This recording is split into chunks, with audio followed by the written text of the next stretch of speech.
All right, video 2, Ask the Maker. So we have Matster11 says, Rich, you rock man, I would love to hear you talk about spring choice and how you settled on what you settled on. I played with a few different ones in the last 24 hours, just got mine yesterday, and have gone back to the factory one. I can see why you chose that one, but it would be cool to hear why from the man himself loving the pen. So spring choice. So basically what we did is when we started with the Soul pen and the Cam pen, I ordered a bunch of different, call it like a variety pack from Century Spring, and that's changed now to MW Components. That's who we ordered our springs from. And so we put them in the pen. This was in the Soul pen. We put them in the pen. We passed them around and just got everybody's feedback. And it was almost unanimous, and on the spring that we ended up using. So that's how we ended up with that one, just everybody's personal preference.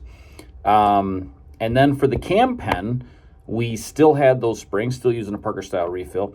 And the thing with the Cam pen is when it started, I was a little worried about too much spring pressure on the lobes. At the time it was the bronze lobes, and now it's the Ultem. But so we went with a little bit lighter spring in that, and now that it's been out for so long, we've not had one Cam pen with worn lobes whatsoever. So the spring tension is obviously not an issue, but we've kind of stuck with it. So I did buy some stronger springs because some people were asking about that. I don't know if I'll ever make those available. But if anybody ever wants, you can order direct from MW Components, and I can give you the spring that we use, and it has the rate, which is how much pressure it takes to squeeze it. And so you can really fine tune, to get the perfect spring for you, which is really, really neat. And you can just order one spring. If you order one spring, it's like $10. If you order as many as we do, they're like, whatever, 70 cents or 60 cents, or I don't even know, but not nearly as bad. So, and then also, what is your take on guys like Brian from Automog, who chooses to make a pen specifically for just one refill? Have you thought of going that route? You didn't mention it as an option in the video, but seems like that's one of Brian's big selling points. So here's the thing with me and other brands. I purposely don't pay attention.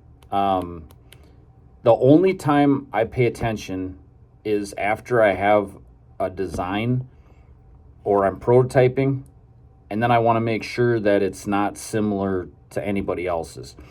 But I try to not pay attention because stuff gets in your subconscious, and I think it just hurts you from being creative. You kind of get caught in a rut that the pen market's in, and I like to look at things from a fresh angle. So I'll be honest with you, I don't know much about the Automog stuff, or Brian. Unfortunately, that's not a rip on him in any way. I just don't want, I just want to be a free thinker. So, but apparently he makes a pen that is specific for just one refill. That would definitely help the tip wiggle issue, but then you're limited to one refill. And if there's one thing I've learned as being a maker and the feedback from, hundreds and hundreds and hundreds of people, it's that everybody likes to use different refills. So if that works for him, fantastic. I don't see myself going that route. But again, what I do is I offer, if somebody wants no tip wiggle and you want to send me a refill, I'll make the nose cap right to that refill for you if you're going to continue to use that. And there will be variations. Even though you're using the same brand and model refill, there still are tip variations, but it would definitely reduce the tip wiggle at all there. So, okay. And then we have last one, Rich. How do you determine the length of how far the tip of the refill sticks out? I like it, but I would love it if just a tiny bit more stuck out more than it does. So that's a fantastic question. So in the mechanisms, there's confines in the mechanisms. There's only so much travel that you can do. Let's take the Cam pen. So the Cam pen has a lobe okay, rides up and down the lobe as you rotate the actuator. And the more travel you have, the steeper the ramp gets, which would make it harder to actuate, and it would also cause more friction on the lobes. So we wanted to get that. I spent more time on that probably than anything else in the prototyping of that mechanism. So does it have like a ton of travel? No. Is it functional? Yes. So the shorter that travel is, the better the mechanism's gonna feel, gonna actuate. So that's why we did it that way. It's made just for that, and the Soul Pen is exactly the same. It's done for the exact same reasons. The Soul Pen is a little bit different, but if you ever take the mechanism apart, and you'll notice the long notches that are in the bronze part of the mechanism, those are really close to breaking through. We need that strength there, and so I really couldn't go any more than that. And if I did, I would have to make the whole pen longer, and the Soul Pen was already getting to a length. I wouldn't want it any longer, let's put it that way.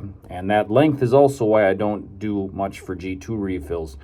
But anyways, those are fantastic questions. I'm going to post this. If you guys have any other questions that you want me to cover, if there's anything that you want to see out in our shop, if there's any machining questions you have or whatever, I'm an open book. So if there's any questions that you've got about anything that's pen or machining related, I don't know anything else in life, but I do know those things. Just hit me up and I'll cover it in a future video. That's all I got for today. I hope you guys have a wonderful rest of your week.